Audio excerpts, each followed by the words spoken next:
Mrs Dasgupta, এখন অনেক রাত হয়েছে। কাল আপনার অপারেশন, এতক্ষণ আপনার ঘুমিয়ে পড়া উচিত ছিল, কিন্তু আপনি পুজো করার জন্য এত জেদ করলেন যে আমি আর না বলতে পারলাম না। ডাক্তারবাবু, আপনাকে যে আমি কিভাবে ধন্যবাদ জানাবো আমি জানি না। আপনি তো জানেন আমার মনের অবস্থাটা কি। আমি যতক্ষণ না পুজোটা দিতে পারছি আমি কিছুতেই শান্ত হতে পারছি না।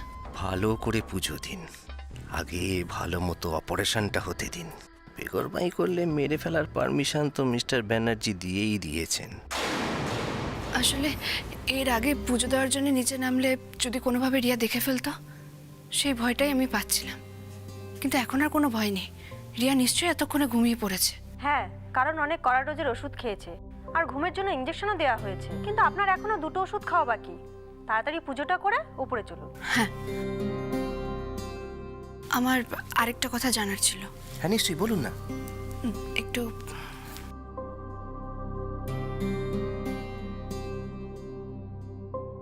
বলছিলাম, এই 3জন লোক তো আমার কেবিনের বাইরে পাহারা দিচ্ছিল, তাহলে ওরা এখানে কেন এলো? আমি তো পুজো দিয়ে আবার কেবিনে ফিরে যেতাম, আর এখন কারোর আসারও সম্ভাবনা নেই।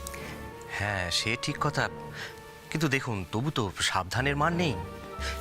আর আপনি আপনি সবটা লুকোতে চেয়েছেন বলেই কিন্তু এত কিছু। আচ্ছা ঠিক আছে, আমার কোনো অসুবিধা নেই, ওরা থাকুক এখানে।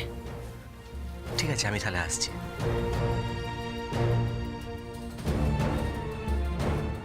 ওনার পুজো হয়ে গেলে ওনাকে ঘরে নিয়ে যাবেন। হুম,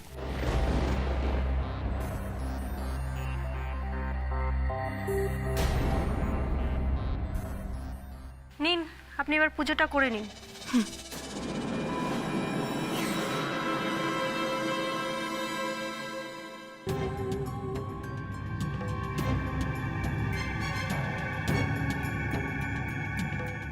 দাদা,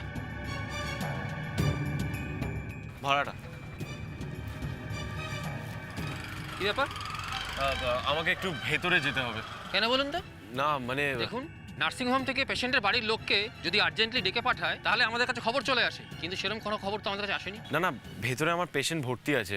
আজকে বিকেলে যখন ভিজিটিং আওয়ারের সময় আমার বাড়ির লোক ওনাকে দেখতে এসেছিলেন, তখন ডক্টর কিছু ওষুধ প্রেসক্রাইব করেছিলেন। সেই ওষুধগুলো কেনাও হয়েছিল, কিন্তু আমার মা ভুল করে ওষুধগুলো বাড়ি নিয়ে চলে যায়, সিস্টারের হাতে দিতে ভুলে গেছে। আমি সেই ওষুধগুলোই নিয়ে এসেছি, এই ওষুধগুলো।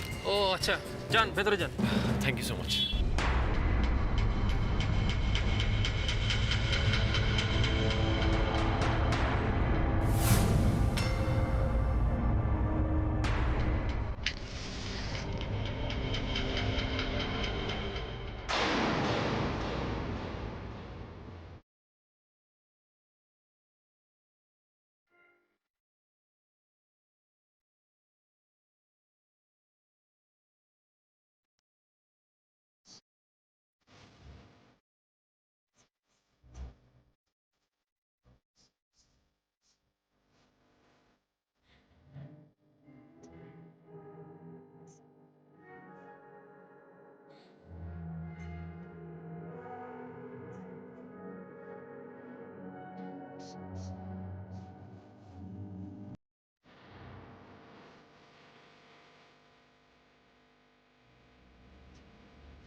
হাসপাতালের ভেতরে এত রাতে কি গান গাইছে?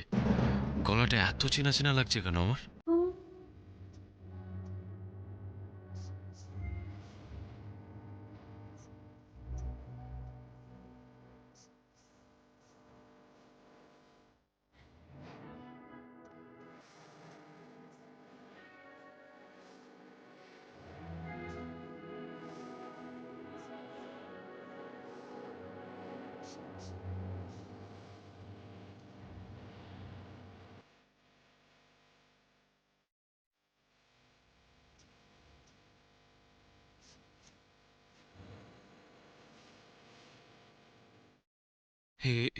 এটা কার গলা? হ্যাঁ, মনে হচ্ছে এই গলাটা আমি চিনি। হ্যাঁ, হ্যাঁ, হ্যাঁ, আমি এই গলাটা খুব ভালো করে চিনি। জয়ীর গলা। জয়ী গান গাইছে। জয়ী এখানে কি করে পৌঁছলো? কি করে?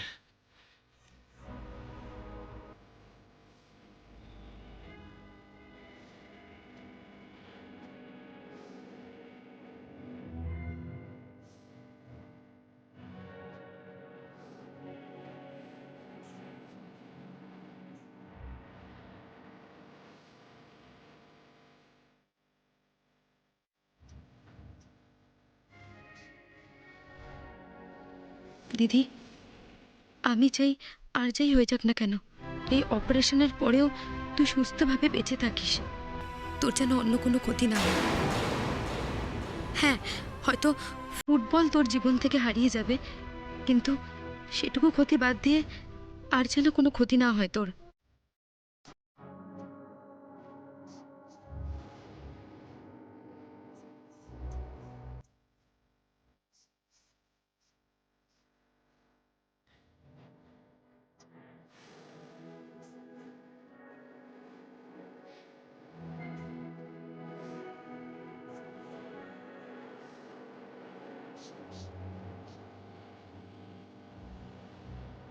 জয়, জয়,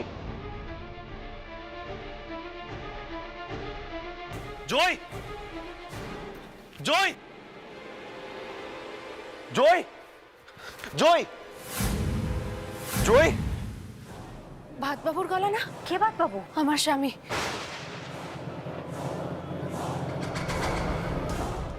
জয়, কি ব্যাপার? কোথায় আছেন আপনি?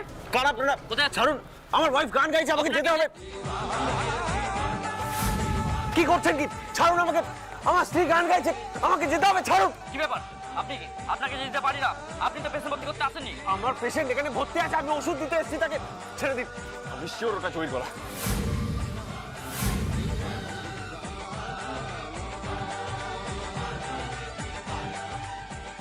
জয়,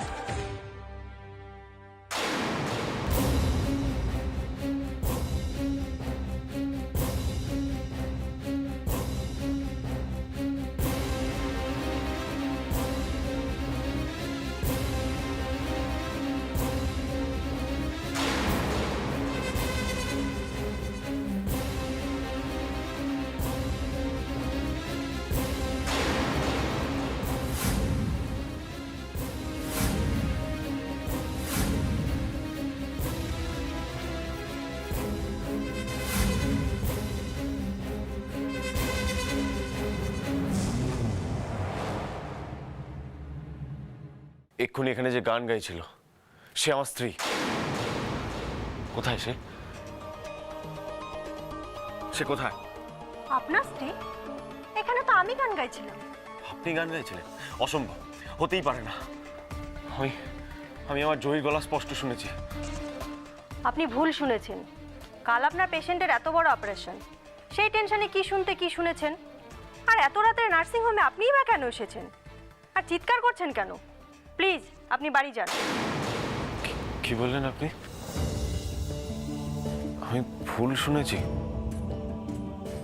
তাহলে যে গান গাইছিল সে জয়ী নয়? না, জয়ী নয়। আপনি এই সময় এখানে কি করতে এসেছেন বলুন তো? আমি এই ওষুধগুলো ডক্টর প্রেসক্রাইব করেছেন আমার পেশেন্টের জন্য, তাকে পৌঁছে দিতে এসেছি। সত্যি সত্যি তো আপনার পেশেন্টেরই আর অপারেশন হচ্ছে না, তাই ওষুধ খাওয়ানোর প্রশ্নও নেই। ওষুধগুলো কিনতে বলে আপনাদের টাকা খসানো আর আমাদের লাভ বাড়িয়ে নেওয়া। এই ওষুধগুলো আবার ফার্মেসিতেই ফেরত যাবে। সিস্টার। হ্যাঁ বলুন। এগুলো আমাকে দিন, আমি দিয়ে দিচ্ছি। আপনি এখন যান। Thank you.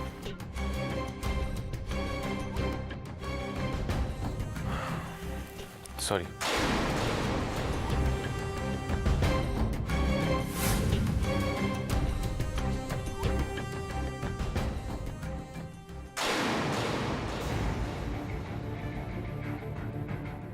দেখলেন তো, এক্ষুনি ধরা পড়ে যেতেন, আপনার বোনকে আর কিডনি দেয়াই হতো না। আমার অপরাধের বোঝা বেড়েই যাচ্ছে। একটার পর একটা মিথ্যে আমি আমার স্বামীকে বলে যাচ্ছি। আমার কিচ্ছু ভালো লাগছে না। আরে এরকম মহান কাজ করতে গেলে ছোট ছোট মিথ্যে বলতে হয়। আসুন।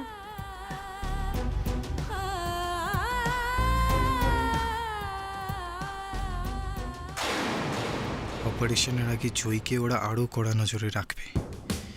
জয়ীর কাছে সহজে আমি পৌঁছাতে পারবো না, কিন্তু গণ্ডগোলের আওয়াজ পেয়ে দৌড়ে গিয়ে দেখলাম রিভুও সেখানে রয়েছে। সে এখন একা রয়েছে। রিয়া কিংবা অন্য ফ্যামিলি মেম্বাররা কেউ নেই ওর সঙ্গে। বিবিও নিশ্চয়ই নেই। জয়ীর বদলে রিভুকে কি একবার রিভুকে সব কথা খুলে বলার চেষ্টা করব? হ্যাঁ হ্যাঁ, তাই করতে হবে। তবে তবে এখানে নয়, রিভুকে রাস্তাতেই ধরতে হবে। মিস্টার ব্যানার্জি, নার্সিংহোমের বাইরে আপনার যে ছেলেরা আছে তাদেরকে এক্ষুনি অ্যালার্ট করে দিন। হ্যাঁ, গোলমাল পাকানোর ছেলেটাকে মনে হয় আমি ট্রেস করতে পেরেছি। নার্সিংহোমে ঘোরাফেরা করছিল সে।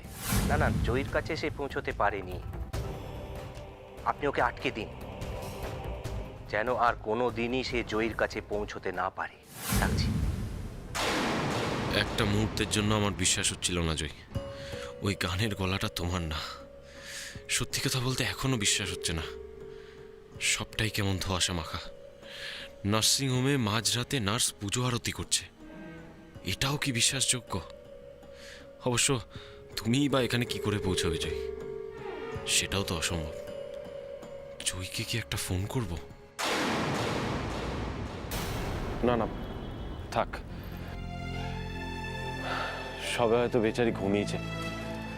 সারাদিন বোনকে নিয়ে ভাবতে ভাবতে, হারিয়ে যাওয়ার বাবার কথা ভাবতে ভাবতে হয়তো ঠিক করে ঘুমায়ও না। আর তো কয়েক ঘন্টা, তারপর ঠিক চলে আসবে। তারপর আমার মনের সব ধোঁয়াশা কেটে যাবে।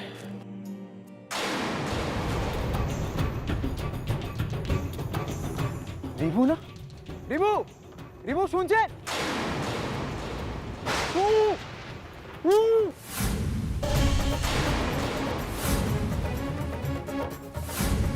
কেউ মনে হলো ডাকলো আমাকে। কেউ কেউ নেই তো এখানে। তাহলে সবটাই কি আমার মনের ভুল? কেন এতবার ভুল কেন হচ্ছে আমার? বসুন, ওষুধ আছে।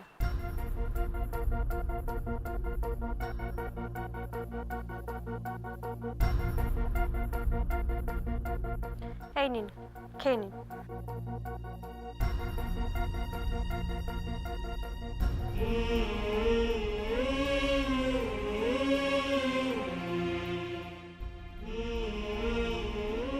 এবার ঘুমিয়ে পড়ুন।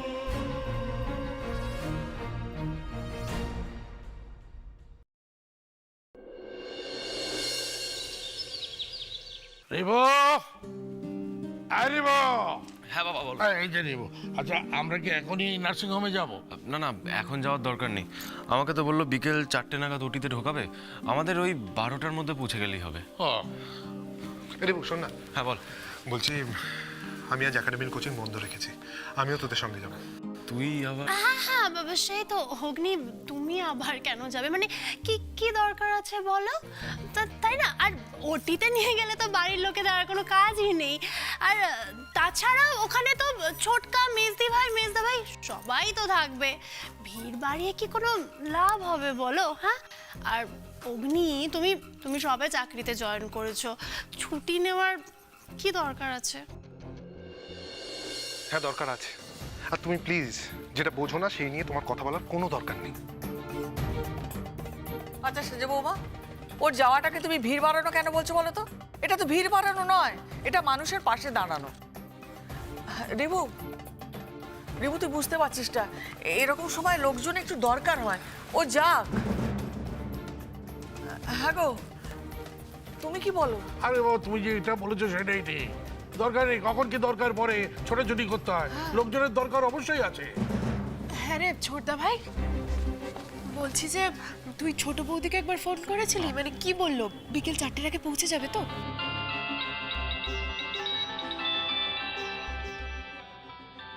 এই দেখ, তুই বলতে না বলতে জয় ফোন করেছে, দেখি কি বলে।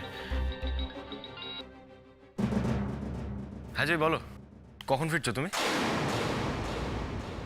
আমি এয়ারপোর্টের দিকে রওনা দিয়ে দিয়েছি বাদবাবু। এরপর হয়তো আর একবার ফোন করব, তারপর আমাকে আর ফোনে পাবে না। আচ্ছা, তোমার ফ্লাইট এখানে কখন পৌঁছবে? এই দুপুরের মধ্যেই মনে হয় পৌঁছে যাব। তোমরা সবাই ঠিক আছো তো? কাল রাতে তোমার তারপর ঘুম হয়েছিল? তারপর মানে কিসের পরের কথা বলছো তুমি? কালকে রাতে কি হয়েছে আমার সঙ্গে তুমি জানো? না না, মানে তোমার তো টেনশনে ঘুমটুম হয় না, তাই জিজ্ঞেস করছিলাম। ও দেখো, আমরা এখানে সবাই ঠিক আছি, তুমি সাবধানে ফিরো তাহলেই হবে। রাখছি। হ্যাঁ। এরপর কি করবেন? এরপর ফোনটা সুইচ অফ করে দেব। বিকেলের পর সবাই সবটা জানতে পারবে, কারোর কাছে আর কিচ্ছু লুকোনোর থাকবে না। দুপুরের মধ্যে চলে আসবে বললো, দেখা যাক কি হয়। সেই না আসা পর্যন্ত তো বিশ্বাস নেই। না মানে জয়ী যেটা বলে সেটা যে করবে তার তো কোনো মানে নেই। কোনো কিছুরই কোনো মানে নেই। এই যে তুমি অনবরত বাজি বকে যাচ্ছ, এরও কিন্তু কোনো মানে নেই। আচ্ছা রিবু, তোকে একটা কথা বলি। একাডেমি তো রিয়ার অপারেশন বাবদ কিছু খরচাটা দিচ্ছে, আর তুই আর ছোট বৌমা কিছু অ্যারেঞ্জ করছিস। বিজ্ঞাপন বাবদ তো টাকাটা পেয়ে যাবে, কিন্তু হাতে কিছু ক্যাশ টাকা আছে তো? আচ্ছা বাবা, কিন্তু মুশকিল হলো আমাকে এক্ষুনি একবার অফিসে যেতে হবে। ওমা, তুই আবার এর মধ্যে অফিস যাবি? কখন ফিরবি? এক্ষুনি যাবো, ঢু মেরে চলে আসবো। একটা আর্জেন্ট কাজ আছে, না গেলেই নয়, নাহলে তো ছুটিটা নেওয়াই ছিল। ঠিক আছে, সাবধানে যাস। আরে আমি সাবধানেই যাব, তোরা এত ভাবিস না। যাই, আমি গিয়ে চেঞ্জ করে আসি।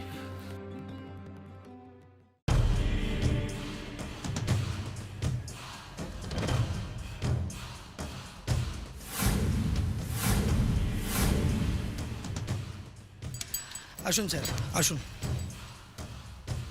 কোনো অসুবিধা হয়নি তো? না স্যার, তবে বেগুড়বাই করার চেষ্টা করেছিল, আমরা ওষুধ দিয়ে দিয়েছি। ওষুধ? মুখটা খুলে দাও।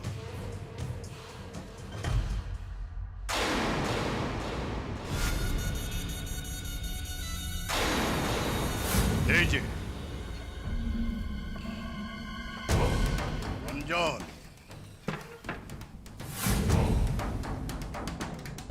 Great blackmailer. নিজেকে বড্ড চালাক ভেবেছিস তাই না? আমার সঙ্গে খেলতে এসেছিস। জানিস আমি কে? জানি। জানো? ও মাই গড! তা সত্ত্বেও বলো তো আমি কে? খুনি, একটা নোংরা জঘন্য খুনি আপনি। এই দাঁড়াও, ইউর রাইট, একদম সঠিক উত্তর দিয়েছ, 100% কারেক্ট। কিন্তু রঞ্জনবাবু, তুমি কি জানো যে সঠিক উত্তর দিলেও কখনো 10-এ 10 পাওয়া যায় না, মাঝে মাঝে অনেক ক্ষতিও হয়ে যায়, জানো সেটা?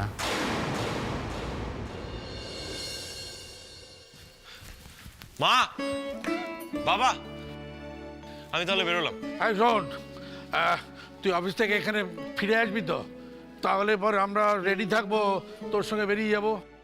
আচ্ছা ঠিক আছে বাবা। কি দরকার রিবু, তুই আবার কষ্ট করে বাড়িতে কেন আসতে যাবি? তুই অফিস থেকে নার্সিংহোমে সোজা চলে যাস, আমি এখান থেকে সবাইকে নিয়ে চলে যাব। এই অগ্নি, তুমি সবার দায়িত্ব তো নিজের কাঁধে কেন নাও বলো তো? এই তুমি সব ব্যাপারে কেন কথা বলো তো? কেন বলো? চুপ করেও তো থাকতে পারো। আমি সব দায়িত্ব কেন নিজের কাঁধে নিয়ে জানতে চাইছো তো? তাহলে শোনো, কারণ তুমি এই সংসারের সব দায় দায়িত্ব থেকে সরে যেতে চাও, তাই হয়েছে? এই থামবি? সব সময় নিজেদের মধ্যে ঝগড়া করছিস কেন? আর আমরা বড়রা এখানে উপস্থিত আছে সে খেয়াল নেই? এই রিবু, দাঁড়া তো। তোরসা তোর হলো? যাই জেঠিমণি, এই যে এসে গেছি। এনে ধর। কি এটা? এটা হলো টিফিন। এমনি তো জল খাবার না খেয়ে বেরোচ্ছিস, তারপর আজ সারাদিন খাওয়া হবে কি হবে না তার তো কোনো ঠিক নেই। মেজ বৌদি বানিয়ে দিয়েছে, নে ধর। কি দরকার ছিল এসব? দরকার আছে, তুই এমন কেউ কেউটা হয়ে যাসনি তোর সব প্রশ্নের উত্তর দিতে হবে। না খেয়ে থাকাটা মানে কিন্তু কোনো মহৎ কর্ম নয়। দশা, ওকে টিফিনটা দিয়ে দে। দি জেঠুমনি, এদিকে দে। আরে বাবা কি শোন, খেয়ে নিবি, বেশি কথা একদম বলবি না, ঠিক আছে? দরকার ছিল না, আমি বাইরে থেকে কিছু খেয়ে নিতাম। আরে দিয়েছি তো যখন বাড়ি থেকে করে, আশ্চর্য ব্যাপার তো। বেশি কথা বলবি না, ঠিক আছে? চুপচাপ খেয়ে নিবি।